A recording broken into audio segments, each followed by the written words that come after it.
Welcome everyone to our first holiday edition of After the Bell. As far as here in the studios, we're not in the studios. We're actually on location, so to speak.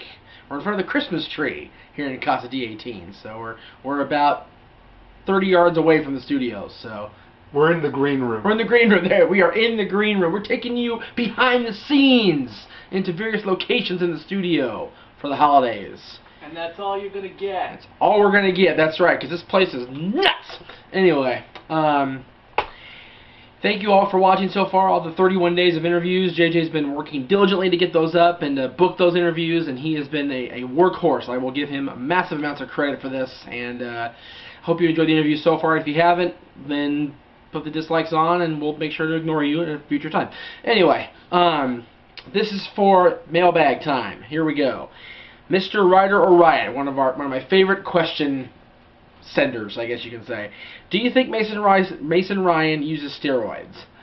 You know, honestly, it's hard to say who's on the gas and who's not anymore these days in WWE. But if I did have to pinpoint somebody that was, probably go with Mason Ryan. You know, he looks like it. Mick Foley said it best, and I forget which book it was. It's probably the second book. Foley is good. If somebody looks too good to be true, they probably are. And you want to talk steroids and whatnot. Has anybody seen the picture of Batista floating around the internet recently, where he's like super skinny but super cut? Goddamn, he's not on the gas. There's no way, seriously, unless he's just working that hard. But then again, Batista is Mason Ryan, and Mason Ryan is Batista, so I'm confused. Anyway, enough of that. Extreme Animal 23, speaking of Batista. With spoilers everywhere, do you feel like wrestling shows are getting ruined and less fans care to actually watch them? Like when CM Punk left WWE with the championship, everyone didn't really make a big deal about it because everyone already knew that he was going to come back soon. What are your thoughts? Thank you so much, your fellow broski. I'm not a broski yet. I have not been named that title. Zack Ryder. Just tell me, Zack Ryder needs to make that happen for us all. Okay. As far as the spoilers go, yeah, spoilers have run rampant for many years now with the internet being so prolific, and honestly, there are quite a few people, more people than I expected to believe that CM Punk truly was gone with the championship. I'll tell you what, I bought into it on June 27th in Vegas. We all did, for a minute. And I give WWE massive amounts of credit for that, the whole storyline. I think it's been diluted now with the whole conspiracy and who's behind the scenes, pulling the strings and whatnot. But I think that spoilers themselves, people out there can make the choice to just not read them. We are on the West Coast here in Southern California in Long Beach. Raw goes on at 9 o'clock on our channels, on USA, here on our TV, here in the green room. And we make the choice, all of us, at 5:59 and 59 seconds here on the West Coast, put down the computer, step away from the mobile phones, and just be done with the internet until 11:05-ish. Because we don't want to know. And with SmackDown, it's a 4-day wait, but we don't look. We want to know. Same with Impact. Impact's 2 weeks in advance. I didn't know what's going to happen. I don't know what happened last Thursday. Did we even watch Impact that Thursday the 1st? It was not the hockey game. Did we? I don't think so. I don't think we did. We need to watch Impact. I don't think so either. I think we need to watch Impact this week. Or do we really? Spoilers. I'm going to go ahead and cut you right there because you're giving us way too much credit, Jeff. We do read the spoilers if it's going into a pay-per-view. If we have to, we have an obligation, right, with Long Beach Clothing Company, one of our sponsors. Very good. Where we go in there on Wednesdays and we do our prediction show. So we need to know if a match was announced that week SmackDown for the pay-per-view that week. All right. So other than that, so once a month. Once a month we read spoilers. That's once out of 31 or 30, or if you're in February, 20 or 29 next year, leap year, days. That's it. We don't do it very often. And if we do, it's for a reason, to benefit y'all. But spoilers are a choice at the end of the day. You can read them, or you cannot. Mr. Jones, 2210. Do you think Zack Ryder will win a world title someday? As much as I love Zack, I don't believe so. I think he will stay at mid-card. The only way I think he will win is if he wins Money in the Bank. You guys have the best shows on YouTube. Thank you very much. We appreciate the love. You know, Zack, as much as we promote Zack on this channel, and we are attempting with each passing minute to be the Broskies of the Week. Woo woo woo. You know it. Thank you, Jay. Somebody need to finish that. Okay. Zack is, at the end of the day, a really good wrestler, but a novelty act. There is no doubt in my mind he will be the next United States champion. No doubt in my mind. But a world champion, even if he does win Money in the Bank, I don't see him winning Money in the Bank, first of all. So I don't think that's going to happen. If he does win Money in the Bank, I dare say he'll be the first to lose the cash-in. If Bryan doesn't do it already, but come WrestleMania. Let's see. Zack will not be above mid-card. You're absolutely right, Mr. Jones. Zack's a great guy. He seems like a cool dude, but I don't see him going past where he is now. This is from Rabid Pit 189. With John Cena never having lost an I Quit match in WWE and AJ never lost an I Quit match at TNA, if hell were to freeze over, WWE and TNA co-promoted the card with John versus AJ in an I Quit match in the main event, who do you think would go over and why? By the way, the show is awesome. I hope you get to be Broski of the Week. See, Zack, the people want it. The people need me to be Broski of the Week along with JJ. The dads, baby. I gave 3 episodes to Zack. I should be Broski of the Week. We give every episode to Zack. We made the charge first, Stat Boy. The day after SummerSlam, on Twitter. You weren't even on Twitter yet. So what? You son of a... Anyway. You and your damn... One more way, he's a bandwagon hopper. Right. Well, to be fair, so was I. You were with Zack from the get. I had to be... No, you were... Oh, okay. We're both bandwagon jumpers then. We are bad people here in the green room. Go back and watch Hardy Conversations. True. Back when he was wearing the long tight and the short tight set, I gave him so much crap for that. What's your question, Jeff? The I Quit match, AJ and John, if hell were to freeze over. It really depends on where they are in terms of their status. If AJ's still a babyface and John is indeed the heel that we all see him pushing to be here as the year winds down, I think John will lose an I Quit match. Because heels don't win I Quit matches very often. At least not legally. Right, The Rock? So, if that were to happen, I'd go with AJ. Endorphin Fan 231. What are your thoughts on the Chris Benoit movie called Crossfaced that SRG Films are going to make next year? Glad you asked that. Definitely a controversial situation. No doubt about that. Definitely a rough topic, I guess. I guess the synopsis is, from what I've been told, wrestler Chris Benoit tries to, manage family time while living under the pressures of being a WWE superstar, or something like that. That's not what happened, really.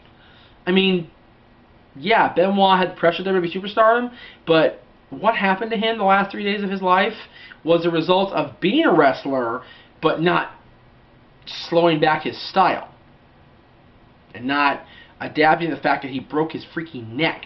2001, excuse me, 2001, thank you, 2004 he won the championship, sorry, got all turned around there. I dare say that it sounds like you're going to blame WWE and wrestling for what happened to Chris Benoit, and while that is true to a certain extent, he made the choice. So, I'll probably go see this movie, I'll give it a chance.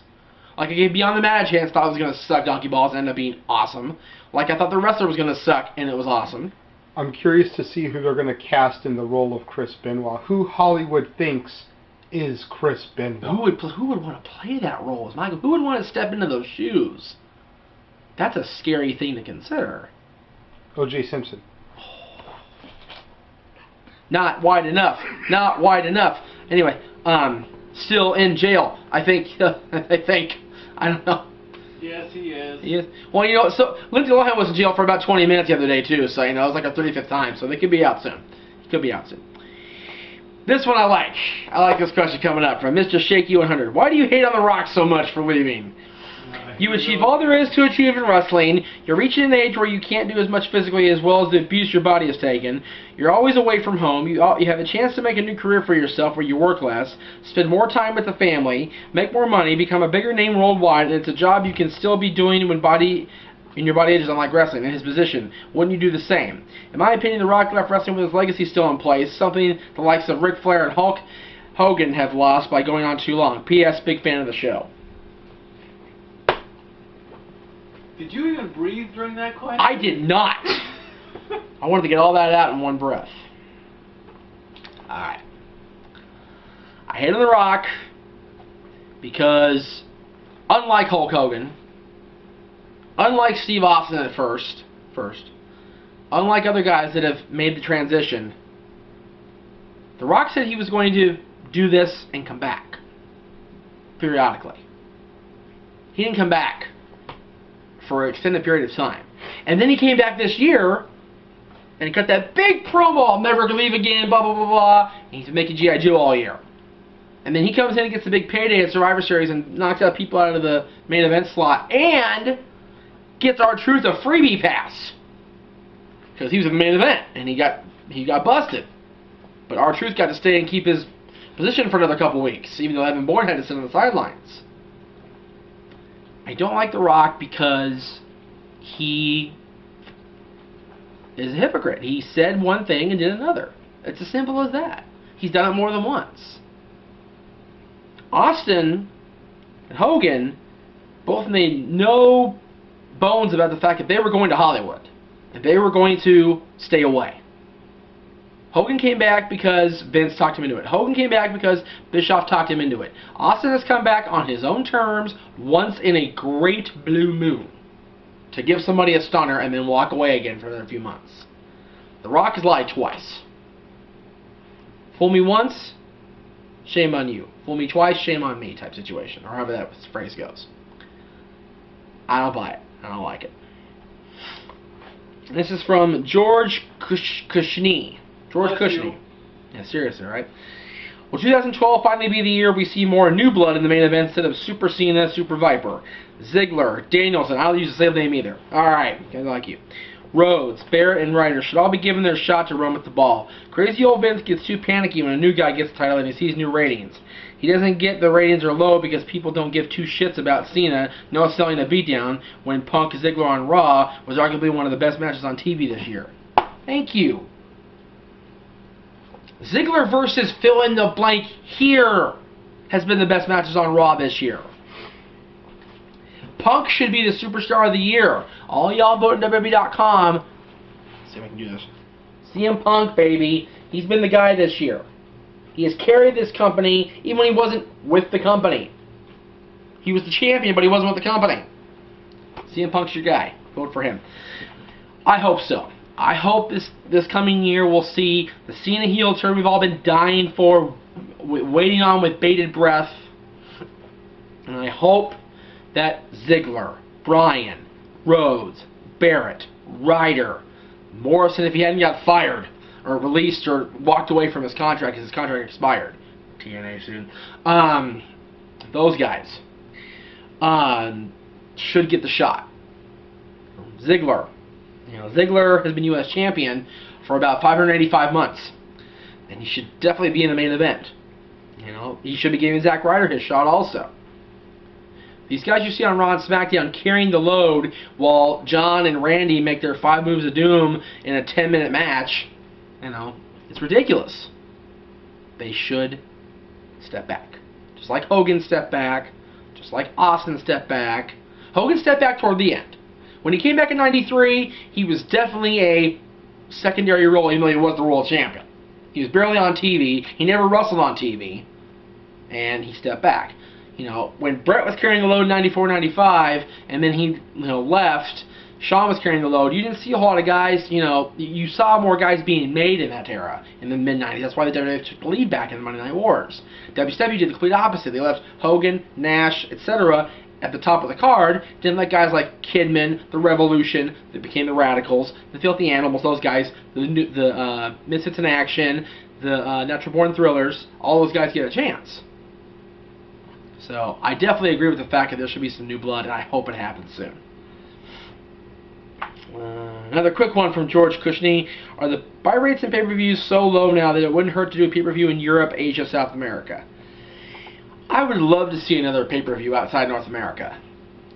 But it costs money. It costs a lot of money to bring all that production over there to UK, or to China, or Japan, or South America, or wherever. The UK pay-per-views that were done in the late 90s, and plus SummerSlam 92, were expensive as shit to produce. And WWE right now, as much as they claim to be a billion-dollar corporation and blah, blah, blah, they are still about the bottom line, which is making, not spending. Now, granted, you have to spend money to make money. That's just the rule in any form of capitalistic society. But to spend that much with the buy rates as low as they are, probably not a good idea. Probably not a good idea. Do you think King will be back with the mask due to the recent comeback promos? And what do you think would be best for his return and against who? It's from 11 Fail 11. I said this on Raw. We were watching Raw Tuesday night because we didn't watch all of it Monday because Jeff was working on his computer and passed out in front of the TV. Right in the green room. Passed out. I think it'd be a major step backwards if Kane went back under the mask. They did this whole big story about Kane feeling like he needed to mask his face even though he didn't have any scars left. And the whole unveiling in 2003. And he's been unmasked for 8.5 years now. And I think it's a bad idea if they go backwards 8 years. If they are to do it, then he should be in the main event. As much as he's, past a main event spotlight, if you will, Kane should be the main eventer if he's going to be under the mask again and be this evil monster. So, like Cena, Orton, and Barrett, and those guys will be up against him. How do you think Jomo will do in TNA? I personally hope to see him in Ultimate X match. I do too. I really do. Morrison leaving WWE is going to be probably the story that leads us into next year. Because he's probably going to make a huge impact on Impact Wrestling. I like right there. And make some serious heads turn. So I can't wait to see what happens with Morrison, wherever he ends up, either in the Indies or TNA. Ultimate X for John Morrison would be awesome. Don't get me wrong. But I'll just wait and see what TNA or whoever decides to do with him. This is from B. Frazier D7, I think. What do you think about this, Jeff? Since most of the time the wrestlers' championship matches at WrestleMania have a special entrance, then Bryan Danielson should be his ROH Indies entrance. I know WWE probably won't let it happen, but just a thought. Someone needs to start Twitter revolution to get his ROH entrances. Yes. Yes, yes, yes. I've been saying this from the beginning. Even when he had Kill the Wabbit. He should still have Final Countdown. Vince, Hunter, whoever makes that decision. John Myers, can you make that happen? I'll consider it. Alright, good. Well, you know what? You're the Raw GM. Screw you. Teddy Long, can you make that happen? Okay, player. Alright, here we go. That was so bad. Lauren, I should do a horrible Teddy Long impression. Anyway. Buy my shirt, The Future Endeavor Club, on shopwwe.com. Just make sure you wear the front of it, because the back of it has a bunch of Laurinaitis paraphernalia, so you don't want to see that shit. Wear a jacket. I'd love to see Final Countdown busted out when he cashes it in. I still want Punk to be in the main event as WWE Champion or World Champion, defend it successfully, and here comes Bryan walking down the ramp in Miami, cashes it in. Your real main event is what it should have been. Punk versus Danielson. That'd be epic. Uno más. Psycho Jet Black. I was wondering if Undertaker does in fact wrestle past 20-0 and makes all the way to WrestleMania 30, do you think he should face John Cena for Taker's final match? And if so, should Cena be a heel as he will get booed anyway? He's not going to make it past 20-0. I'd be surprised if he makes it to 20-0. We haven't heard Jack Scott and Undertaker since WrestleMania this year. But if he does come back, it should be his last match. I don't think he'll make it another 3 years. Don't think it's going to happen. That does it for me. After the Bell, this very special first Green Room edition of After the Bell. Look for us in the Green Room all month long here with the Christmas tree, because we like our guests to feel at home. We put the Christmas tree in the Green Room. When the guests come over, they feel at home, and so should you. We'll see you next time on After the Bell.